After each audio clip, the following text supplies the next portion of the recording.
സുഗമോ ദേവി സീരിയലിൻ്റെ ഏറ്റവും പുതിയ പ്രൊമോ റിവ്യൂയിലേക്ക് എല്ലാ കൂട്ടുകാർക്കും സ്വാഗതം. അമ്മയുടെയും അതുപോലെ നന്ദുവിൻ്റെയും മാനസിക സമ്മർദ്ദത്തിന് വഴങ്ങി ദേവികയാണെങ്കിൽ പ്രൊജക്റ്റ് ഒപ്പിട്ട് കൊടുത്തെങ്കിലും ഒരു മാനസിക സമാധാനവും ഇല്ല. അവൾ ഏത് സമയവും വിഷമത്തിലാണ്. മീറ്റിങ്ങുകൾക്കും മുൻകൂട്ടി ഓക്കെ പറഞ്ഞിട്ടുള്ള പരിപാടികൾക്കൊന്നും അവൾ ചെല്ലാൻ വിസമ്മതിക്കുന്നു. അങ്ങനെ സങ്കടപ്പെട്ട് നിൽക്കുന്ന ദേവികയാണെങ്കിൽ നമ്മുടെ മുരളി സമാധാനിപ്പിക്കുന്നു. എന്തൊക്കെ പറഞ്ഞാലും ഒപ്പിട്ട് കൊടുത്തു. ഇനി അതിനെക്കുറിച്ച് ആലോചിച്ച് വിഷമിച്ചിട്ട് എന്താ കാര്യം? അതങ്ങ് വിട്ട് കളയാൻ പറയുമ്പം എനിക്കങ്ങനെ വിട്ട് കളയാൻ പറ്റില്ല. എനിക്ക് വോട്ട് തന്ന് ജയിപ്പിച്ച ജനങ്ങളെ ഞാൻ ചതിച്ചു എന്നൊക്കെ പറഞ്ഞ് അവൾ ആകെ വിഷമിക്കുന്നു. ദേവികയെ വിളിച്ചിട്ട് കിട്ടാഞ്ഞ് പല ആളുകളും നമ്മുടെ മുരളിയെ വിളിക്കുന്നു. പരിപാടിക്ക് എത്തേണ്ട സമയം കഴിഞ്ഞിട്ടും ദേവിക വന്നില്ല എന്നുള്ള പരാതി പറയുമ്പം അത്യാവശ്യമായിട്ടൊരു മീറ്റിങ്ങിലാണ് ദേവിക. അത് കഴിഞ്ഞ് തിരികെ വിളിക്കാമെന്നൊക്കെ പറഞ്ഞ് കോൾ കട്ട് ചെയ്യുന്നുണ്ട്. ഇപ്പം എങ്ങോട്ടേക്കാണ് പോകേണ്ടതെന്ന് പറയുമ്പം മുരളിയേട്ടൻ്റെ വീട്ടിൽ പൊക്കോ, ഞാനിവിടെ ഒറ്റയ്ക്ക് നിന്നോട്ടെ, എനിക്ക് കുറച്ച് നേരം ഒറ്റയ്ക്കിരിക്കണം എന്നൊക്കെ പറയുമ്പോൾ അതങ്ങനെ പറഞ്ഞാൽ പറ്റില്ലല്ലോ ദേവിക. MLA ആയിട്ടുള്ള ഒരാളെ ഞാനിവിടെ ഒറ്റയ്ക്കാക്കിയിട്ട് പോകുന്നത് ശരിയല്ല. ആരൊക്കെ പറഞ്ഞ് എന്തൊക്കെ സമാധാനിപ്പിച്ചാലും ദേവിയൊക്കെയാണെങ്കിൽ അച്ഛൻ കുറ്റപ്പെടുത്തിയതും ജനങ്ങളോട് തെറ്റ് ചെയ്തോ എന്നുള്ളൊരു വിഷമത്തിലാണ്.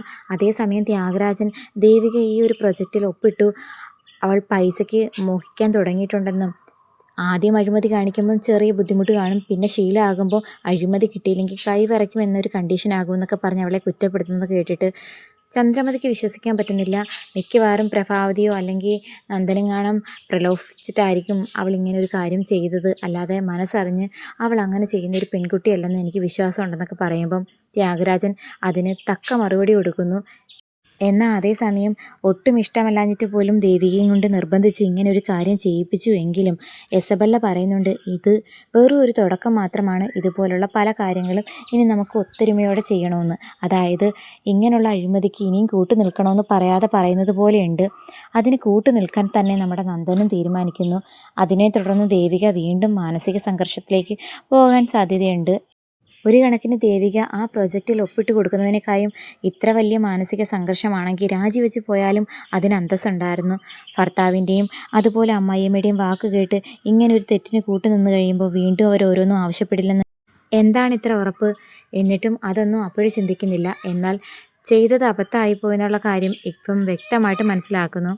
ഒരു പ്രോഗ്രാമിനും പോകാതെ ഓഫീസിൽ തന്നെ ചടഞ്ഞുകൂടിയിരിക്കുന്ന ദേവികയെ കാണാൻ ഒരാൾ വരുന്നു. അപ്പം മേഡത്തെ കാണാൻ ഒരാൾ വന്നിട്ടുണ്ടെന്ന് പറഞ്ഞ് പുറത്ത് നിന്ന് സ്റ്റാഫ് വന്ന് പറയുമ്പോഴത്തേക്കും എനിക്കിപ്പോൾ ആരെയും കാണാൻ താല്പര്യമില്ല, അത് മേഡത്തിൻ്റെ അച്ഛനാ എന്ന് പറയുമ്പോൾ സിദ്ധാർത്ഥൻ സാറ് പറയുന്നു, അച്ഛനും മകളും ഒക്കെ ആ ബന്ധമൊക്കെ എന്നേ കഴിഞ്ഞു. ഇപ്പോൾ അഴിമതി നടത്തുന്ന വെറും ഒരു MLA മാത്രമാണ് ദേവിക. ഇനി അടുത്ത അഴിമതിയെക്കുറിച്ച് ആലോചിച്ചുകൊണ്ടിരിക്കുമായിരിക്കും. എന്തായാലും മേഡം ഒരു കാര്യം മറക്കണ്ട, മേഡം അംഗീകരിച്ചു കൊടുത്ത ഈ പ്രൊജക്റ്റ് നമ്മുടെ നാട്ടിലെ ജനങ്ങൾക്ക് ബുദ്ധിമുട്ടുണ്ടാക്കാൻ വേണ്ടിയിട്ട് വരാൻ ഞാൻ സമ്മതിക്കില്ല. അതിന് ഞാൻ എതിർ പാർട്ടി പോയാലും എൻ്റെ പാർട്ടിയിൽ നിന്നുകൊണ്ടായാലും എതിർപ്പ് പ്രകടിപ്പിച്ചിരിക്കും എന്നൊക്കെ പറഞ്ഞ് ഒരുപാട് കുറ്റപ്പെടുത്തുമ്പോൾ ദേവിക പൊട്ടിക്കരയുന്നു. അത് അച്ഛാ, എൻ്റെ സാഹചര്യത്തിന് ആ ഒരു സാഹചര്യത്തിന് പറ്റിപ്പോയതാ എന്നൊക്കെ പറഞ്ഞ് ന്യായീകരിക്കാൻ ശ്രമിക്കുന്നുണ്ടെങ്കിലും തെറ്റ് ചെയ്തിട്ട് ന്യായീകരണം ഒന്നിനും ഒരു പരിഹാരം ആകില്ല. തെറ്റ് ചെയ്യാതെ നോക്കണമെന്ന് ഞാൻ മുന്നേ പറഞ്ഞിരുന്നു. എന്നിട്ടും എൻ്റെ വാക്ക് ധിക്കരിച്ചുകൊണ്ട് അഴിമതിക്ക് കൂട്ടു നിൽക്കാനാ നിൻ്റെ ഉദ്ദേശമെങ്കിൽ അങ്ങനെ തന്നെ ആയിക്കോ, പക്ഷേ ഈ പ്രൊജക്റ്റ് ഇവിടെ നടപ്പാക്കാൻ ഞാൻ സമ്മതിക്കില്ല എന്നൊക്കെ പറഞ്ഞ് അദ്ദേഹം ചൂടായി ഇറങ്ങിപ്പോകുമ്പോഴത്തേക്കും ദേവികയ്ക്ക് സങ്കടം കൂടുന്നുണ്ട്.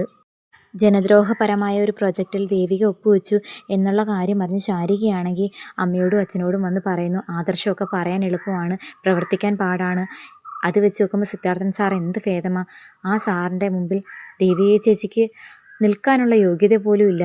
അത്രയും വിശ്വസിച്ച് സാറ് മരുമകളെ MLA ആക്കിയിട്ട് എന്താ സാറിനോട് മോള് ചെയ്തതെന്നറിയാമോ?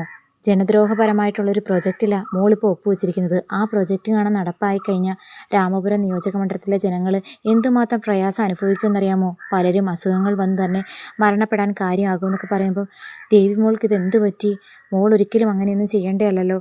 ഇനി ചിലപ്പം പണം കണ്ടപ്പോൾ ചേച്ചിയുടെ കണ്ണ് മഞ്ഞളിച്ച് കാണുമെന്ന് പറഞ്ഞ് ശാരിക കുറ്റപ്പെടുത്തി പോകുമ്പം രാധികയാണെങ്കിൽ മാധവനോട് പറയുന്നു, പണം കണ്ടാലൊന്നും എൻ്റെ മോൾ അങ്ങനെ തെറ്റ് ചെയ്യാൻ കൂട്ടു നിൽക്കില്ല. ഇത് പ്രഭാവതിയോ അല്ലെങ്കിൽ വീട്ടിൽ നിന്ന് ആരോ അവളെ നിർബന്ധിച്ചതിൻ്റെ ഭാഗമായിട്ട് ഉണ്ടായ പ്രശ്നമായിരിക്കുമെന്നാണ് എനിക്ക് തോന്നുന്നത് മാധവേട്ട എന്ന് പറയുമ്പം ഞാനും അങ്ങനെ തന്നെയാണ് വിശ്വസിക്കുന്നത്.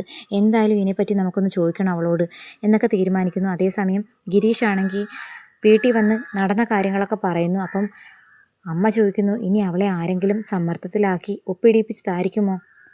അത് ചിലപ്പം നന്ദനാകുമോ അല്ലെങ്കിൽ പ്രഭാവതി ആയിരിക്കുമോ? ഒന്നും പറയാൻ പറ്റില്ല. ആളാരാണെന്ന് കണ്ടുപിടിക്കണം. എന്തുകൊണ്ടാണ് ഇങ്ങനൊരു പ്രൊജക്റ്റ് ദേവിക ഒപ്പുവെക്കാൻ കാരണമായി എന്നുള്ള കാര്യം ശരിക്കും മനസ്സിലാക്കിയേ പറ്റൂ. പണം മോഹിച്ച് ദേവിക ഇങ്ങനെയൊക്കെ കൂട്ടുനിന്ന് കാണുമെന്ന് എനിക്ക് വിശ്വസിക്കാൻ പറ്റുന്നില്ല എന്ന് ഗിരീഷ് പറയുമ്പം രജനിയാണെങ്കിൽ ആകെ സങ്കടപ്പെട്ട് നിൽക്കുന്നുണ്ട്. എന്തായാലും വലിയൊരു പ്രശ്നത്തിലേക്കാണ് ഇപ്പം ചന്ദ്രോത്ത് വീട് വീണ്ടും പോയിരിക്കുന്നത് എന്നുള്ളൊരു സങ്കടമാണ്.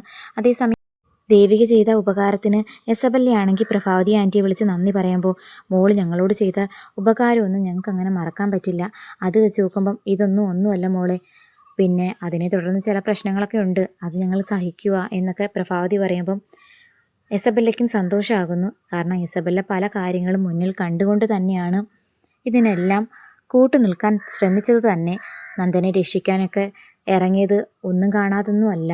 അതേസമയം വീട്ടിൽ പ്രശ്നങ്ങൾ രൂക്ഷമാകുന്നു. ദേവികയാണെങ്കിൽ അച്ഛൻ ഒറ്റപ്പെടുത്തുന്നതും നാട്ടുകാരുടെയും അതുപോലെ ഉറ്റ സുഹൃത്തുക്കളുടെയൊക്കെ ചോദ്യത്തിന് മുമ്പിൽ പകച്ചു നിൽക്കുന്ന ആ ഒരു ഘട്ടത്തിൽ ആ ദേഷ്യമെല്ലാം നന്ദനോടും അമ്മയോടും തീർക്കുന്ന സമയം നന്ദനാണെങ്കിൽ കൈകൂപ്പി ചെയ്തു തന്ന ഉപകാരത്തിൻ്റെ പേരിൽ ഇങ്ങനെ മനുഷ്യനെ ഇഞ്ചിഞ്ചായി കൊല്ലല്ലേ എന്നൊക്കെ പറഞ്ഞ് നൈസായിട്ട് അവിടെ നിന്ന് ഊരിപ്പോകുന്നു. അപ്പോഴും ധർമ്മസങ്കടത്തിലായി നിൽക്കുന്നത് ദേവിക തന്നെയാണ്.